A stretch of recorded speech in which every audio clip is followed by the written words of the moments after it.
Good morning, everyone, and thank you for joining us. As everyone is logging in, I want to take a moment to welcome you to our webinar on innovations on homeownership, which has proven to be a popular topic. I'm Linda Jensen. I'm the Education Director of the Arizona Housing Coalition, and many of you who are going to join us this morning are coalition members. But for those of you who might not be as familiar with the coalition, we are a statewide network of more than 200 organizations, all working together toward a common mission of ensuring safe, affordable housing for all Arizonans. And one of the pillars of our work is education. Today's webinar is an example of that, bringing topical education and information to our members and facilitating the sharing of resources. So today we have 3 coalition members who are also experts on helping people become homeowners who are acting as our presenters. We're going to start with a couple of short presentations, but we really want most of our time together today to be spent in dialogue. So toward that end, please make use of the chat to pose your questions as we go along.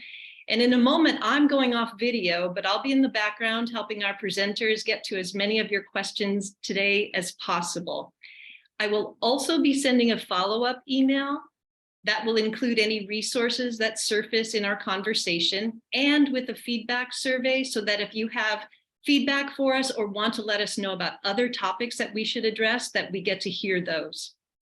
And with that, I will turn this webinar over to our moderator, Brenda Lopez of Trellis. Good morning, and thank you so much for joining us on today's webinar of Innovations on Homeownership. My name is Brenda Lopez, and I am the Chief Homeownership Officer at Trellis. I work with our Homeownership Center to help first-time homebuyers purchase their first home and getting them, to the point where they are mortgage ready. Today, we have a few experts that will be talking about opportunities for homeownership given the current market and high interest rates. First, we have Andrew Loubert, and he will be talking about a little bit about history and how we dealt with these high interest rates back in the 80s. Welcome, Andrew. I'll turn it over to you. Thank you. Okay, so there we go. As far as the context of interest rates, we're all sort of been panicking as rates go up, and up in this past year, 2022. So I wanted to give a context of where things have been and could have been in the nature of where rates are at today. So the peak rates from 1971 was over 18%, about 18.5% back in roughly 1981, back when everyone had big hair, and probably half of us on this call might not have even been out of junior high or even born yet. So this was the worst right here, 1981. We've seen a continuous downward trending to our low, which hit somewhere, 2020, 2021, just above 2.75% for a 30-year fixed rate mortgage. So yes, we've seen it almost triple since that time. Since our low, to currently we're at about, as of last week, 6.46%, 30-year fixed rate. So I wanted to just sort of give a context of where things were in 1980s versus the 2020s, okay? So as you can see, there's a big difference. One of the things that's notable, notice the difference though, the ARMs are not that good of a deal when compared to the 30-year fixed rate. So a person is taking a risk by going with a 5-year 5/1 ARM, which means it'll be fixed in for the first 5 years at 5.5%. And then it'll be adjusted on an annual basis, upward or downward. So ARMs are going to start being pushed more and more by the lenders these days. I would urge caution on the ARMs because of the fact that we don't really know where rates will be in 5 years. And so if a person can get in with a fixed rate mortgage, all the better. Now, one of the things to note is these are average rates. When somebody goes to find rates today, they might see a little different pricing for a refinance versus a fixed rate. So when folks are looking to make a decision on rates, they need to make sure whoever's giving them their quote is doing so for what their purpose or need is. Some of the ways that transactions were done back in the day, adjustable rate mortgages in the United States were invented in about 1984. And back then it was a little different than what we see today, because they would fix in the payment no matter what the market interest rate was. They'd fix it in for the first 1 to 3 years, similar to a type of loan they had back then with FHA called a just basically a 3-2-1, where the rate would go up. It would start at one rate and then it would step up 1% roughly per year for the first 3 years, and then technically the payment would lock in. With the original ARMs, they were fixed payment but adjustable rates.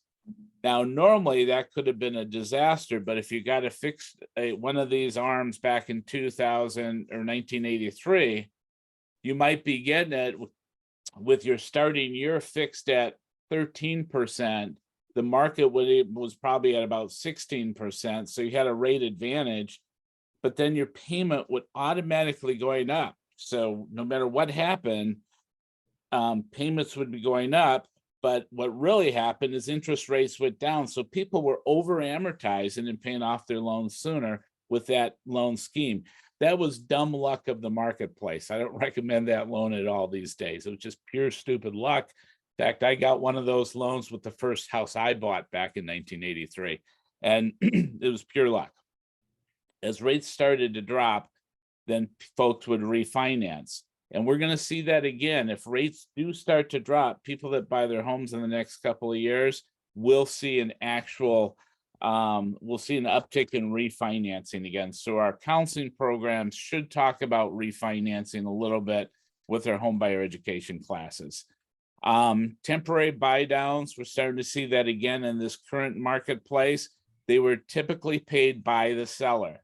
Usually it was a builder that really was paying that. So that was an initiative to get builder product out the door. And so the builders were subsidizing the payments by buying down the interest rate. They would put the money to buy down the rate into an escrow account that was usually managed by the mortgage company.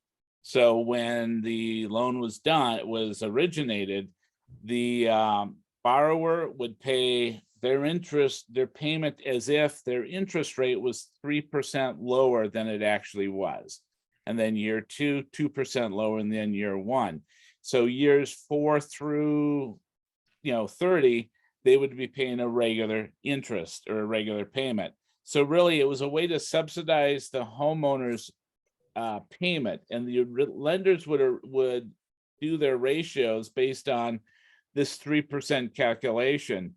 Odds are today, lenders will be required to do their ratios on what the full payment will be, no matter whether there's going to be a temporary buy down or not. So that's important to know.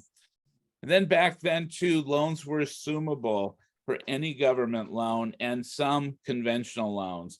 So those loans typically had a lower than market interest rate. So people were using the ability to assume loans as a way to buy a house. Now, if there's a lot of equity, that limited the number of people that could go that route because they needed to come up with the additional money to do so. However, a workaround on that, which is not allowed in Arizona today, was an all-inclusive deed of trust, where a new mortgage loan would be originated. So you got the big score, and then inside that big score was the original mortgage at a lower interest rate, and then additional new money from the lender to offset the equity that the seller needed to close the transaction. So they'd get what's called a blended yield, where they would take advantage of the original lower interest rate on the original mortgage, and then the higher cost of capital, but the blended yield would always come in usually lower than whatever the market interest rate was at that time. Then balloon mortgages also really kind of came out of that marketplace. Generally speaking, balloon loan, similar to the way they function today, you get a lower interest rate basis for how your mortgage is calculated, but then in a much shorter than 30-year fixed period, the total balance comes due. So this is another mechanism. I think we're seeing lenders start to push a little more, etc. There's obviously a lot of pros and cons to this approach. One con is home values may not climb at the meteoric rates they've climbed over the last several years, or decade and a half, really. So if the traditional appreciation of mortgages goes back to about 2% a year, folks may or may not easily be able to get a new mortgage at a rate that they can afford when that balloon comes due, and or there may or may not be much equity in the house to refinance anyways. Notable is we really didn't see down payment assistance programs at all come out until the 1990s. So that gives you that historic viewpoint. Rates were huge. Housing was very hard to buy, even though Phoenix in the 90s and 80s was one of the most affordable large cities in America. That is no longer the case. So it's a much greater set of challenges today for a first-time home buyer than it was back in the 1980s, just because the affordability component is so much different too. It was not uncommon you could buy a house in 1985 and your house payment would be lower than your rent payment. Now, that's not necessarily the case either in this market. So there's a lot of economic variables that have made this market or Arizona as a whole, much harder to consider being an affordable place to buy a house, unfortunately. So some of the strategies we can look at today, and we'll talk about those in a broader context here in a moment. Seller temporary buy downs, interest rate buy downs, the down payment assistance programs that are now throughout the marketplace, purchase money second mortgages, and a shared equity concept.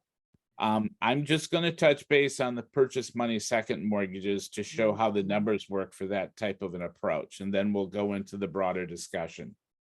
With the purchase money seconds, this would be a standard, say, transaction. Let's say it's a $350 sales price, 3% down payment. This would be then a net amount. If this was a conventional loan, which this example is based on, then you would have your P&I on your first, you'd have your taxes and insurance, then you'd have a mortgage insurance payment. So you would have total housing expense roughly $3,000 a month at 6.9%.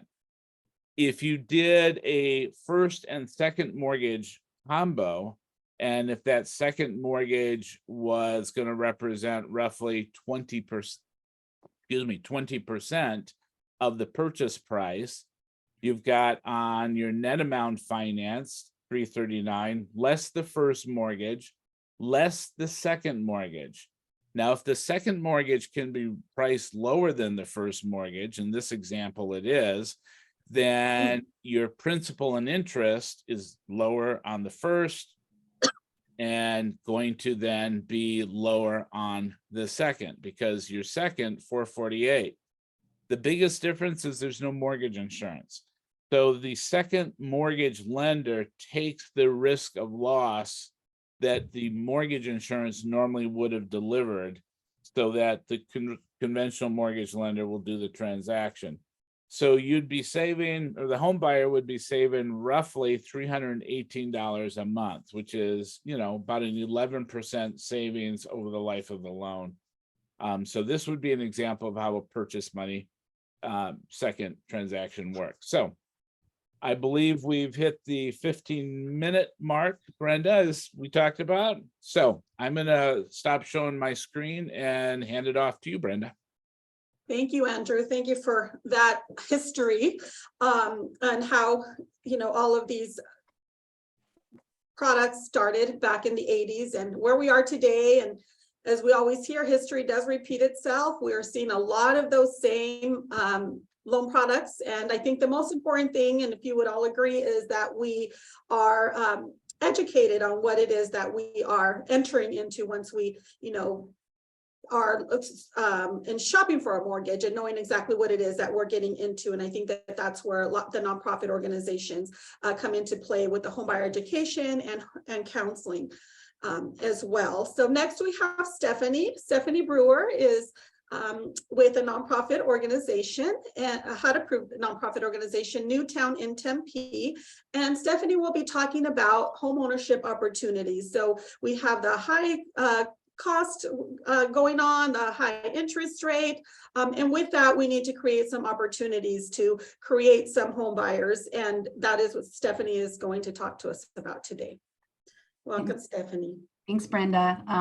Good morning, everybody. This is such an interesting topic to the three of us that are on the call today. We love to talk about affordable housing and the importance of homeownership. So at Newtown, we are a HUD-approved housing counseling agency, and we are also a community land trust. So we have both sides, the supply and the demand side. I cannot emphasize enough how much housing counseling makes a difference. It's really creating responsible homeowners. And so if, you know, we put that out there that everybody should get housing counseling. It shouldn't matter on your income. You know, how many of us signed our very first mortgage and had no idea what we were looking at? And we just signed it so we could buy a house. So housing counseling is super important, I think, for everybody, but especially people that need down payment assistance. Right now, we are using, the nonprofits are using a down payment program called WISH. It is through the Federal Home Loan Bank of San Francisco. It provides down payment assistance 5-to-1. Brenda, is it up to 29,000 now? I'm sorry, what was that? What is the DPA up to for WISH? It's currently 22, but it is set to increase. I didn't see that we have, so as soon as the money rolls out again, there will be an increase, and I believe it's a 5-to-1 match, and it is increased, but I don't know the exact amount. Okay. And so the Federal Home Loan Bank releases those funds in April, and they're there till they run out. We've seen them run out in August. We've seen them run out in October. It just depends on how many people are buying houses. And that did go down this last year. I don't know why I have, sorry. Newtown also has a down payment assistance program that we have not launched yet. We do have the funding for it. We're beta testing it right now with other nonprofits, but we haven't opened it to the general public. It is only for Maricopa County. It is not statewide, but it is up to $35,000. It is a deed on your house, and it is due back upon sale. We did that as kind of a look ahead because down payment assistance is so important, and it's going to continue to be. So we wanted to create this fund as a revolving fund so that it didn't just go out one time and then we lost it to the market, that it is due back and we can continue to keep helping people. That fund is seated at $4.2 million. So we're going to be able to help a significant amount of people at $35,000 a piece. Then the other side of what we do is the community land trust. So we buy houses off the market, we rehab them and resell them to income eligible families. We have been able to go up to now 120. So anybody under 120 AMI can be eligible for a CLT. We're buying throughout Maricopa County, everywhere kind of West Valley to Gilbert. And so when a house comes available, our clients are able to see what is available and we sell it to them for less than market. So our interest rates right now for the CLT mortgages are running between 5 and 5.5. So where that screen that Andrew showed us that the current is 6.46, we're still able to get people in at a reasonable rate. And then it just depends what bank we work with. Some banks offer down payment assistance also, but only typically for low income. I can only think of one right now that is providing it, but I have known up to 3. The other thing is that cities aren't providing down payment assistance right now like they used to. And so if there's anything that I can ask the cities that are on the call today to consider that. because most down payment assistance programs are stackable. You can access multiple of them, and it just makes the house even more reasonable. Brenda, anything you think I missed? Absolutely. I just want to add, we here at Trellis have some additional homeownership opportunities in our city. So with the city of Avondale, they have just approved to increase the down payment. It was currently 30, and they've increased it to 40,000, as well as increase the ratio. So, keeping it below 80% is, really limits, right, what is out there. So I really love the new program that Newtown will be rolling out that allows those families that earn a little bit more to also have an opportunity for down payment assistance. So that's why I wanted to add. And then also, we are also rolling out the City of Phoenix Open Doors. We are in receipt of that contract, and we're just finalizing, Oh, Brenda, you somehow are on mute. Have I been talking this whole time? No, you somehow just skipped into mute. I don't know how that. Oh, that is so weird. Oh, I thought this whole time. I'm like, oh my goodness. Okay. Where did you stop hearing me? City of Phoenix? Yeah, Open Doors. Okay. City of Phoenix Open Doors, and that's up to 20% down. So anybody that, again, is purchasing in the City of Phoenix would receive that amount of, that is below 80% of area median income. And I also just wanted to add that WISH, it can be layered with any of these programs. So you can have, the potential of getting the City of Phoenix or the Maricopa County funds, as well as the WISH funds. And again, last year it was $22,000. So it's forgiven in 5 years. All of these programs have different terms and, and conditions, and you want to make sure that you are aware of those. And like Stephanie mentioned earlier, that they're recaptured. So it's a due on sale. And that is only to help us increase these programs and continue to roll the money for families that need it in the future. So any other programs that we could have missed, Stephanie? Nope, I think we hit them all. Yeah, and then I thank you for mentioning the lender down payments as well. So there are lenders out there that have down payment and they're internal to their institution, and that can be layered with WISH as well as Maricopa or City of Phoenix. So just I can't stress enough how important it is for you to seek the assistance of a HUD-approved housing counseling agency, because it's the one-stop shop and all of the information is gathered there, and you starting the process, and regardless of income. So I think there's so much, there's myths out there that you have to be low income in order to qualify, for counseling and education. And that's not the case. You may not qualify for down payment, but again, the education and the information that you're going to get at a nonprofit organization, is just, again, that in itself is just holds so much value. Everyone needs to go through the exact same process, whether they're buying a $300,000 home or $1 million home. So again, just getting the counseling and education, if that's, all from the HUD-approved housing counseling agency, I just, encourage you to do so. Good. Anything you want to add to that, Stephanie? Nope, I 100% agree. So again, there's a lot of programs out there, a lot of opportunities for home ownership. And, I always hear the question, when is the best time to buy? And I think you would all agree with me to say the best time is when you are ready. When are you ready? That so many people, this last year were just waiting for the bubble to burst, and that didn't happen. And so now they're finding even more challenges because of the increased, interest rates and prices. So it's, get yourself prepared, work with the housing counseling housing counselor to get you to the point of being mortgage ready. And if at that point you're ready, that's going to be the time for you to buy. And if you're waiting for the bubble to burst or waiting for things to get better, you won't be ready if you're waiting until then. So being prepared now, I think, is, the best advice I can offer. So do we have any questions from the audience? So I'm going to jump in for a moment. We've got a couple of hands raised. Yes. But I'm not seeing questions come in via chat. So I'm going to allow the folks who have their hands raised to talk, because maybe there's a problem with chat. So the first one I'm going to bring on is Aaron Wrench. Hi, yes, that was the issue. The chat's disabled for participants right now. Thank you. Yeah. Yeah. I just got a text from somebody and she said that she's got a notification on the participant end that the host has disabled the attendee chat. So that's why we're seeing the hands raised. So we should just go through the list of raised hands to address everyone's questions that way. Yep, we will adapt. Thank you, Erin. So the next one is Iris.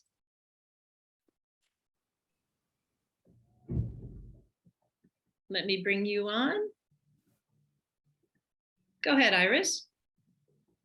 Thank you, Linda. If you can hear me, please give me a thumbs up. Hi, Iris. I can hear you. Wonderful. Thank you so much. My name is Iris Tam Bailey. I am Director of Home Ownership Programs here at the Federal Home Loan Bank of San Francisco. I don't have a question. I just have a comment and a clarification regarding the WISH program that was discussed moments ago. The WISH program requires a 4-to-1 home buying match, not 5-to-1. Oh, I'm sorry. It's just the amount that's going to increase. Thank you.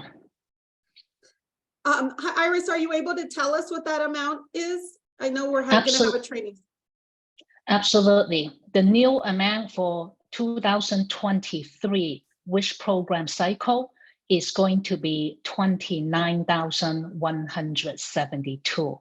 But we do recommend that everyone just round it out at $29,000 to make operationally things simpler for us, for the members, and for the home buyers. And we look forward to seeing all of you at our upcoming webinar. Thank you so much, Iris. See, we got the information straight from the source. I was hearing rumors it was going to increase, that it was going to be a 5-to-1, and we weren't so sure. So thank you so much, Iris, for giving us that information and looking forward to the webinar. Thank you. Thanks, Iris. I'm going to bring one more person on, but chat is working for folks now. So I'm going to go to Julian, and then we'll move over to the chat. Thank you. Stephanie, when you were speaking, you mentioned the amount of 120. Is that the income or is that the mortgage price? What is 120? 120 AMI. So it's the area median income. So typically programs have only been available to people that are under 80% area median income, but that has started to be not the case because it is hard to buy a house if you make less than 80%. So a lot of the programs have changed the requirements to allow us to provide services to people under 120% AMI. Thank you so much. Mm-hmm. Stephanie, do you have an example? I was trying to pull it up. So for example, a family of 4 that's at 80% of area median income would be, because I think there's a confusion when we say that, you know, they're thinking 80,000 or 120,000. Right. And so for a family of 4 at 80,000, or now I'm doing it, at 80% AMI is 70,650. And this is for the Maricopa County AMI. So if you are in a different city, you'll have to look up the numbers for your city. And 120% AMI goes up to 94,800 for a family of 4. Thank you. And those usually, they change every year. You know, it can increase. I've never seen it decrease, so it sometimes they'll increase a little bit more than other years. So that usually happens around April, where we'll see those income limits change.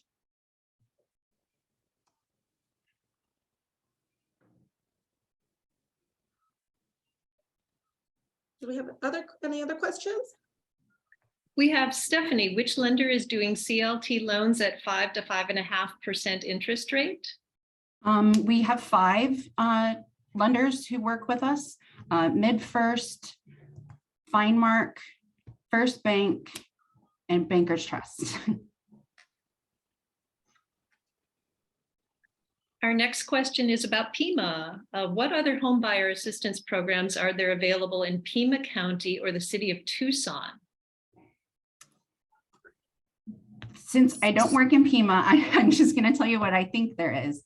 There is a community land trust in Pima County that is working to work below 100, below 80% AMI, but I don't know of any down payment assistance in Pima.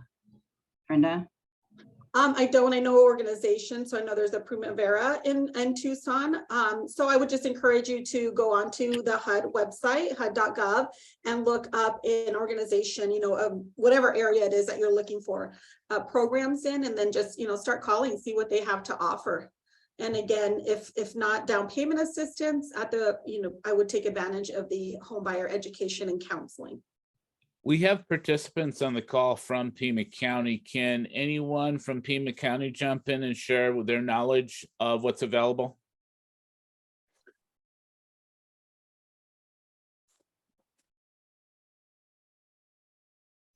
We'll let that be an open-ended call so that folks who do have that information can add resources to chat. And that's something we can do follow-up on when we send out our follow-up email.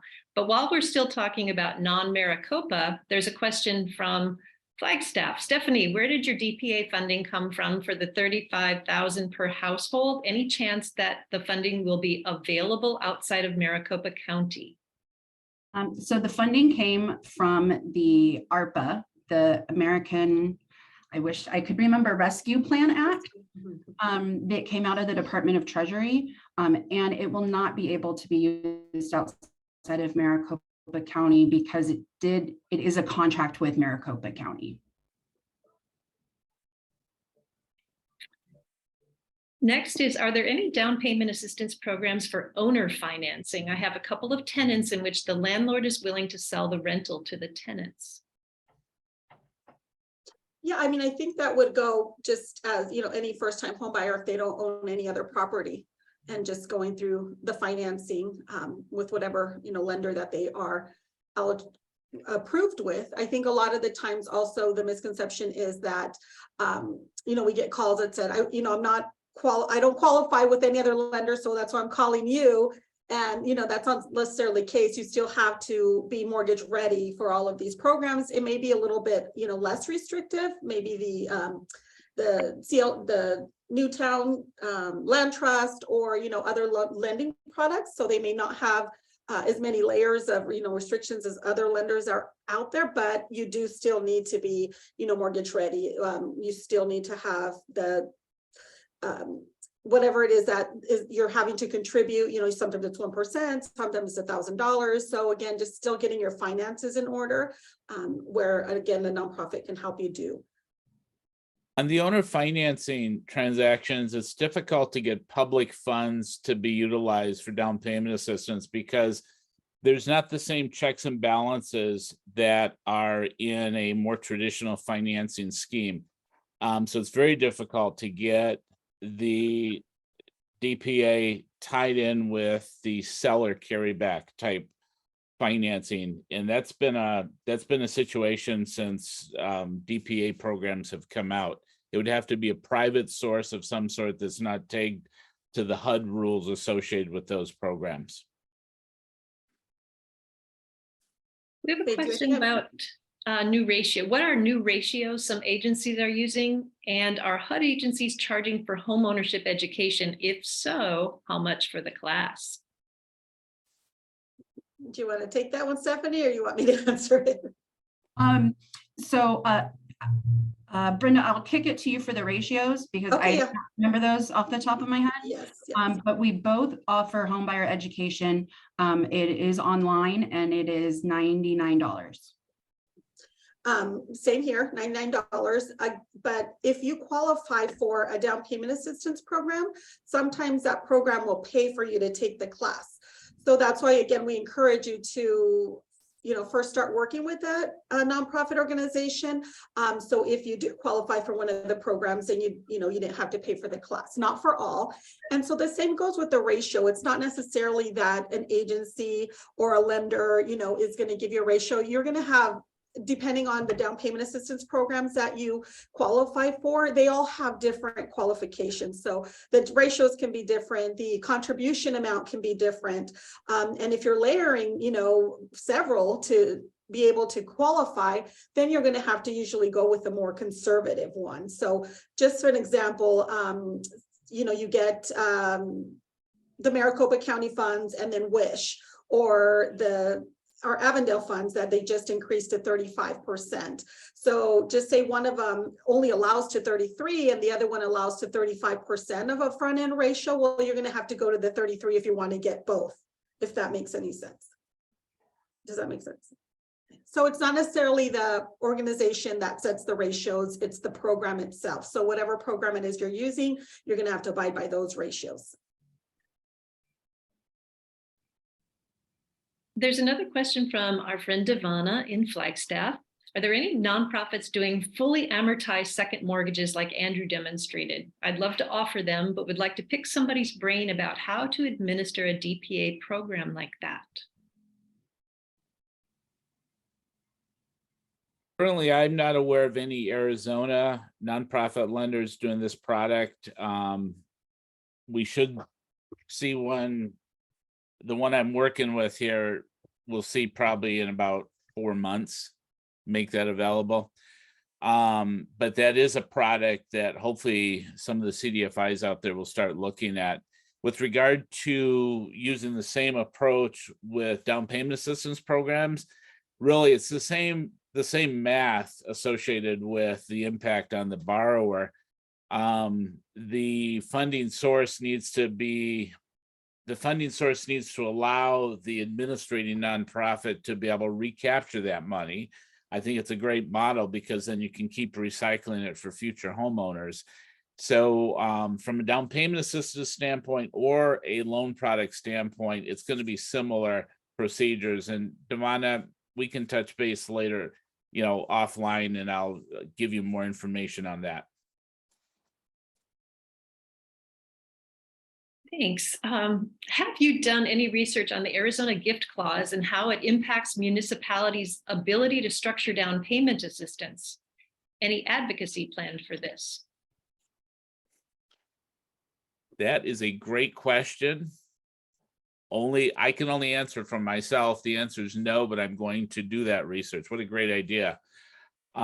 Because with the gift clause, it might provide a whole new source through the foundation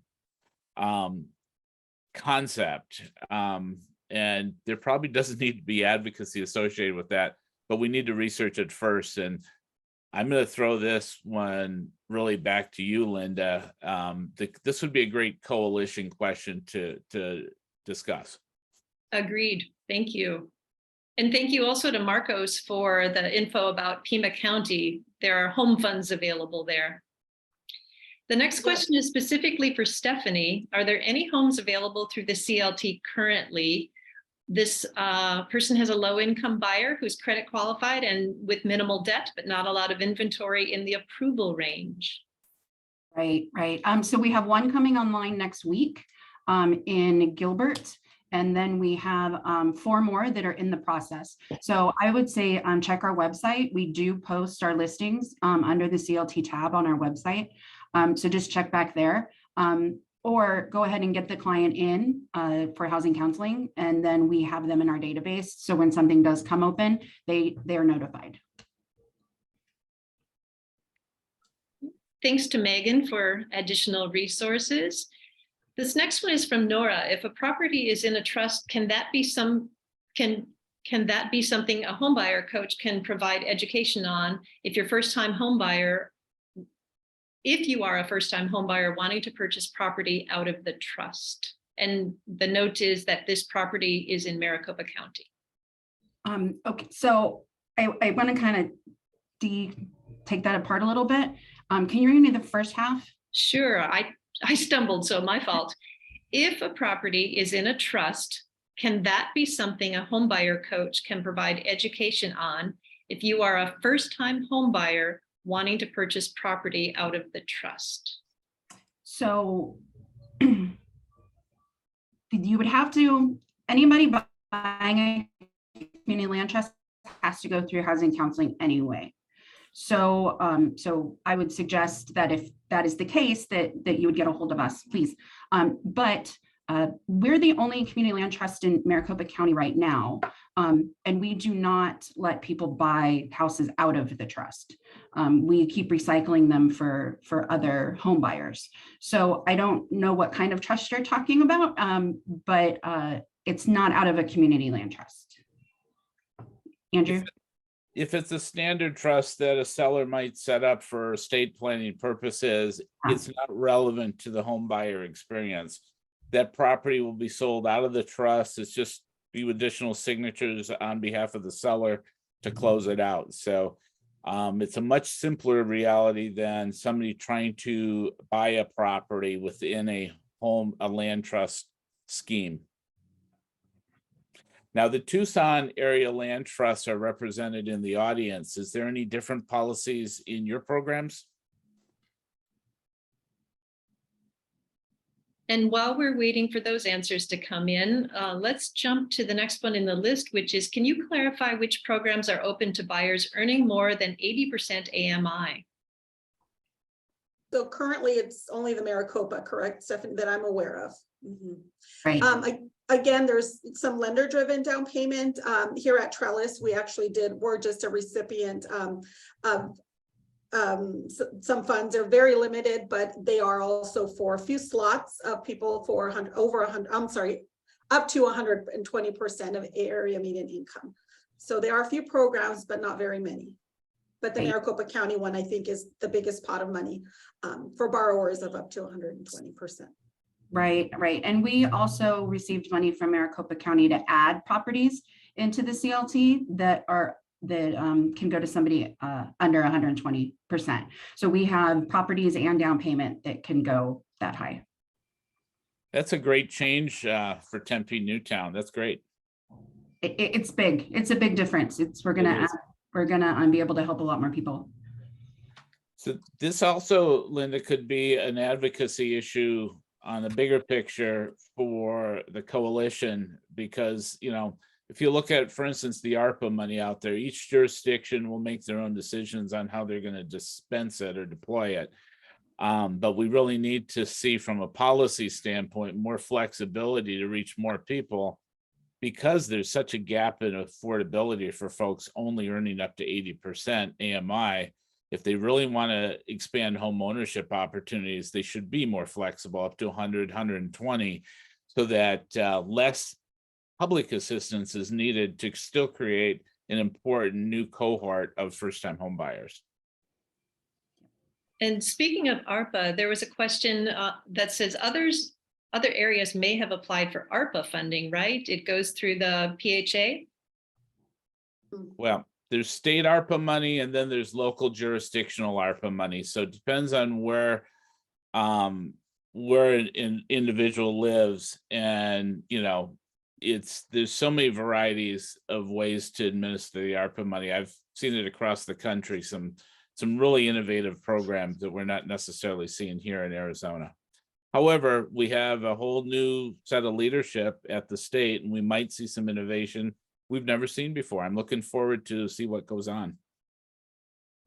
Here's a really good foundational question. Does a person's credit rating affect their ability to apply for these programs?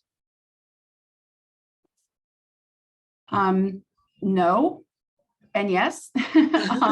Because you still have to get a mortgage. So you still have to meet the lender's requirement for their credit score.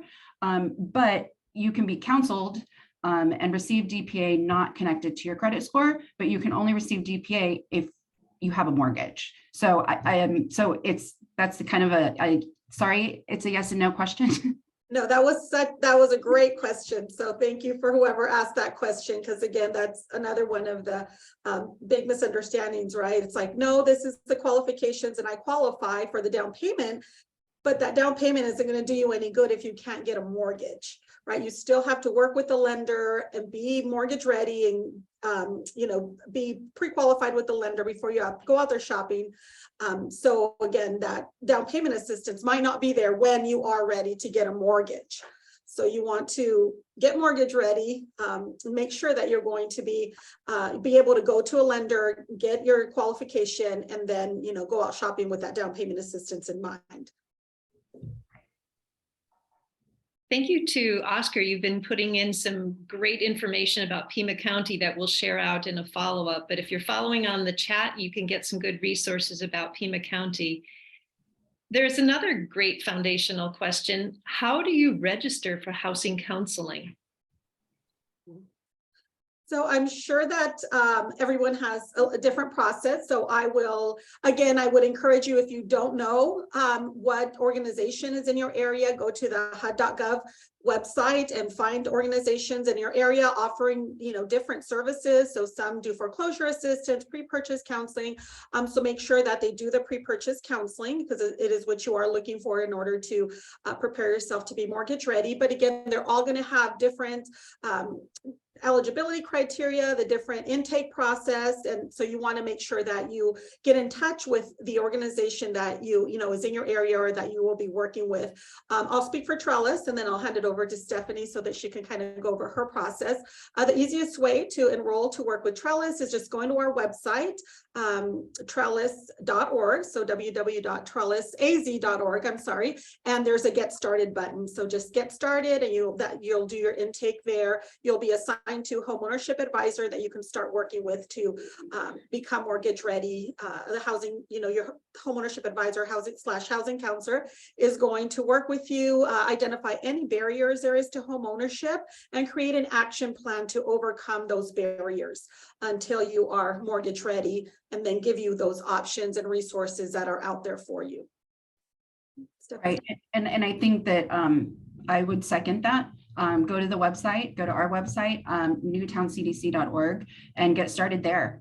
Just get started, I guess is kind of what I think we keep harping on. But you can go to any of the HUD-approved housing counseling agencies' websites, and they'll have their process there. Are there free credit repair or eviction removal services available? Brenda, that's on you. I don't offer those programs. I have not heard of removal. I know there was a lot on the subject. Again, we haven't really, we don't really do a lot of rental counseling.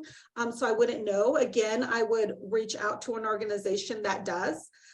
If you're not familiar with any, again, HUD.gov for any organization doing rental counseling to be able to, get more information on that. However, any housing counseling agency that does homeownership, pre-purchase counseling, we do help you with your credit. So provide any resources out there that you may need to deal with, any credit issues, improve your credit score to, where you need to be mortgage ready, provide any tools and resources. So if you need any letters, dispute letters, again, we can provide all those tools for you and help you create an action plan on how to deal with your credit. Yes, but we will not reach out to creditors on your behalf. No, we'll give you the tools to do so. Exactly. Here's one that taps into your opinions. Does the panel think that DPA, down payment assistance, should be repaid if the home is sold to replenish the pot, or should it be forgiven after 5 years? I'll give my opinion. It depends. I was a big advocate for it should be forgiven. It should be forgiven. But now as the need for down payment assistance, is greater. So we're seeing an increased need. I definitely am a little bit more advocating for, we need to recapture at least a percentage at, some point, so we can continue to grow the programs.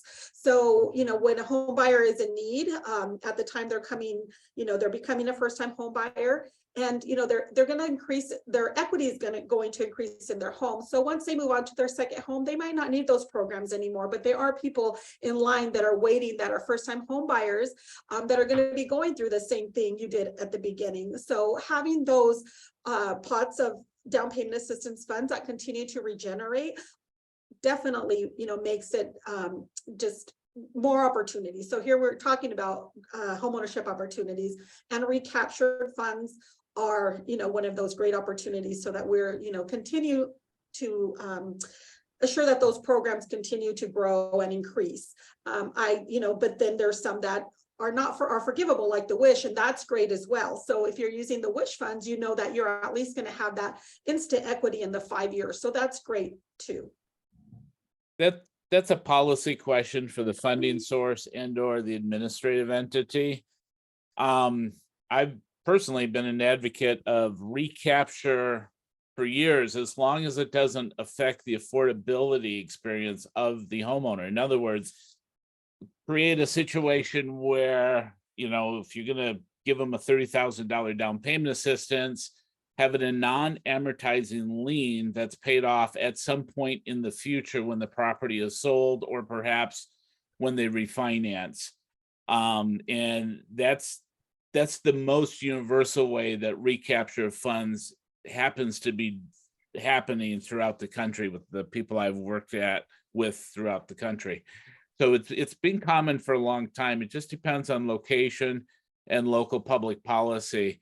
I totally concur with Brenda's viewpoint that we do need to see a recapture. So we create this sort of patient capital future source of down payment assistance, because there's absolutely no guarantee that the types of resources we do see coming out of the federal government will continue year over year. Just the politics alone are phenomenal with that whole discussion. So you can do it. It's a great idea if it doesn't impact the affordability of the actual homeowner being created with the resources. Does that kind of make sense? Right. And paying back the DPA depends on how much you're going to make when you sell the property. If you're not making enough to pay that back, we're not going to punish you. Yeah, we're not going to punish you and make you pay us back and then you don't get anything. And so it really does go back to the policy of the DPA program and how the repayment term works. A lot of administrators I've worked with over the years don't want to do that, only because it's extra work for them. And that's usually on the government side, not the nonprofit administrator themselves. And so the ideal would be, you know, okay, then give the money to the local nonprofit administrator and let them make that decision, then stand back and just let things go where they need to go. If more of that approach was taken by our government funders, no offense for all of you who may be on the call, you'd get much greater reutilization of your funding than otherwise. That's a little bit of a lecture, sorry, but true. Well, speaking of lectures, we have a really good question that I think it could lend itself to a lecture. What would define a person as mortgage ready? So I think, go ahead, Stephanie. I would say if you can qualify for a mortgage. Yeah, so having your credit score, right, where it needs to be. Again, different loan products require a different, credit score, depending if you're getting FHA or conventional. And again, your housing counselor will help you determine that.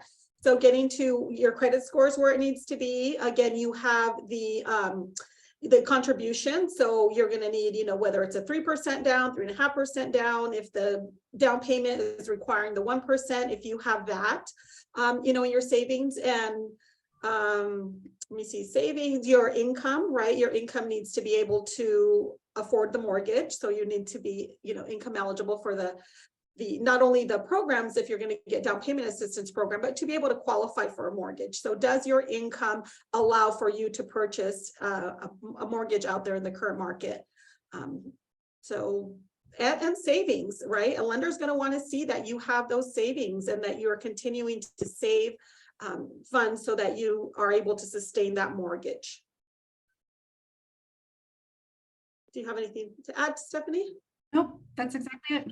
So again, your housing counselor is going to create that action plan for you to determine any obstacles that you may need to overcome to be mortgage ready, and to help you overcome those obstacles, provide the tools, the follow-up, and and walk walk with you through that process until you are mortgage ready. So again, I will say it over and over, just encouraging you to reach out to somebody. The sooner the better. I know that, it's, sometimes you feel like, oh my God, there is no way that I'm going to qualify for a mortgage. Well, that's the perfect time to get started and to work with a nonprofit organization to help you get to that point where you are mortgage ready. It may take a few months, it may take years. And that's okay, right? As long as you start now. I just will say our biggest success story is this gentleman that came in, and he was homeless, and he went from homeless to homeowner. So I always say, if that client was able to do it, anybody could. Again, it might not happen tomorrow. You didn't get yourself in that debt overnight, so it's not going to be overnight that you're going to be mortgage ready. But again, creating a plan to do so. And just really quick, I just remembered we do have another homeownership opportunity that is new to Trellis, and we have a tax credit property. So it's rent to own, basically. So you have a 15-year rent, and then with the opportunity to purchase, and there is equity from the rent going in that'll help you purchase in 15 years. So there's just again, other opportunities like that coming up that Trellis is also looking for. Okay, so we are coming to the end. We have a few minutes left. Do we have any additional questions that we? There are a couple more, but I just want to make an invitation to everyone before I either pose the question or hand it back to you, Brenda. I will leave the webinar open beyond our closing time. I'll stop the recording, but if any of you want to spend a few more minutes with us, we would love to have just informal discussion, and we welcome that. So Brenda, I'll send it back to you to wrap up, and then we'll start the informal part of the day. Well, thank you everyone for joining us. Again, we were just, we mentioned a few opportunities here. We talked about, history, but there's opportunities continue to come, especially right now that there's so much need, and for home buyers to, and not only just to be able to qualify for a mortgage, but to have down payment assistance programs. So there's hopefully we can get more information from other programs that are on today, and we'll send them to Linda, anything that you have out there, and possibly maybe an opportunity for another webinar where we just discuss down payment assistance with different organizations. So anything that you would like, I think, reach out to Linda and maybe we can make that happen. But thank you so much for participating and for being on with us today. Thank you, Stephanie. Thank you, Andrew, for the wealth of information that you have provided today.